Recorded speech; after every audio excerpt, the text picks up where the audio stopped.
how to make some herbal tinctures. We got a lot of animals around here. They want to learn how to make herbal tinctures. Of course they want to learn how to make herbal tinctures. Alright, so this is a little tutorial video here. We have, as you can see, many herbs once again because it is sort of an obsession of mine. So this is part one of making herbs. This is what you have to do first before you can actually squeeze them into a tincture form. So what we're going to do is we are going to, let's see which one we're going to take here. Let's take some dandelion root powder, okay? So dandelion is great for the kidneys, it's great for the liver, it's great for many things.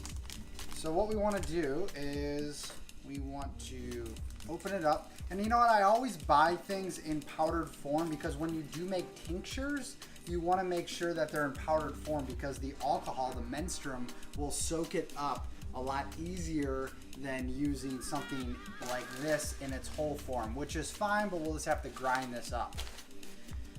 So what we'll do is I already know the weight of the mason jar. It's 242 grams, and today I'm making 30 gram tincture. So there's a little math involved here, not too much. It's not going to blow your mind, but some herbs require different amounts. So for example, a powder like this, it's a 1:5 ratio. So it's 1 part herb, 5 parts menstruum.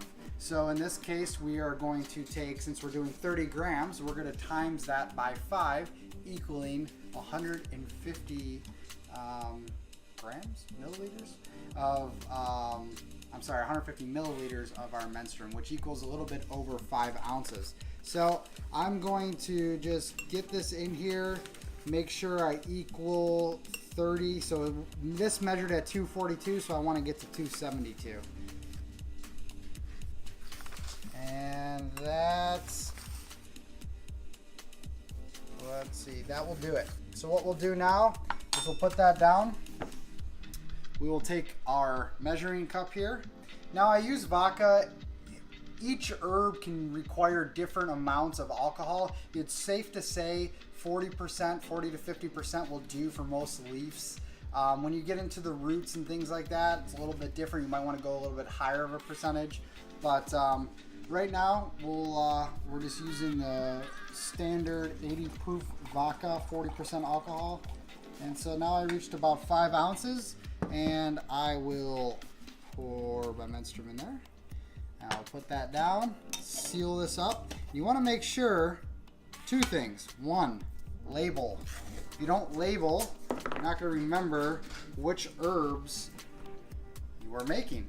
So we'll put dandelion right here, and that is done. Before we do anything else, we have to infuse it with some love. So I'm always sending some healing energy into these herbs.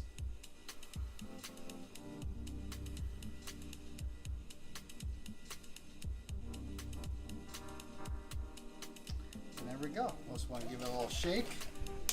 And then we want to make sure each day we give these a shake. We want to make sure that they get mixed up, and you don't want them to sit with sediment at the bottom. Every day shake, 3 weeks, you are ready to harvest your tinctures.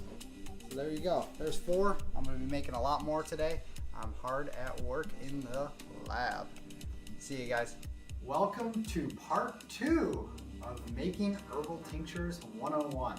So you saw the first video, all the tinctures. It's been about 3.5 weeks now.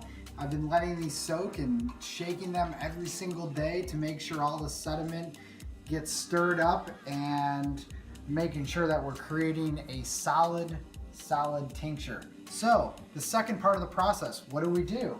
Well, we need to take the crude tincture and we need to get it into, so what I got here is a nut milk bag. It's really nice because it's nice and fine, as you can see here. So a lot of the sediment you're not going to get into the bottom of this little measuring cup that we have here. So first I'll pour it out, get all of it, make sure it's all out, put this aside to wash that up later. Then what we want to do is, I love using a potato ricer. So this is a really cool thing to use. Professional master herbalists are probably going to be using more of a tincture press. They cost $1,000 or so for a really good one.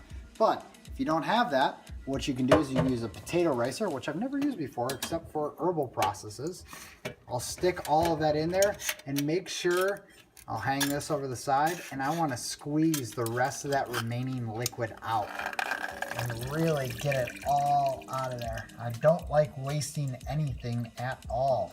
Okay, this is elithro, one of my favorite herbs, also known as Siberian ginseng. It's very, very good for thyroid, for energy. It's great for a lot of different things. So what I'm going to do now is I have the crude tincture. We got just about 4 ounces there, so pretty good. I have a 4-ounce bottle here. So what I'm going to do is I got my funnel, throw it in here. And that should hopefully fill it up almost all the way, not quite, but that's okay. So, got the bottle, it's all set. Throw it in here. And what a lot of herbalists like to do as well is that this may not, so this is finished to me, but if you have sediment, you're gonna want to let this sit overnight and then dump it out again so you get rid of the rest of the sediment. So what I'll do is I'll just make sure that I label this. I like to put the date on here as well, because that way I know when it's made. Generally, they do not expire for at least, 5 years, especially when you're using alcohol. So throw that on there, and there we go. We got ourselves a finished tincture. As you can see, I have a lot more to go here. That is just one of many. But what I will be doing after is then making the formulas and putting together the formulas for specific health elements that people may be dealing with. So that is it. That's making herbal tinctures 101. If you have any questions, you can reach out to us. Follow us at Soul and Wonder on Facebook. You can subscribe to the YouTube channel here. And again, send us a message at any time. The email will be in the description below. Take care, guys.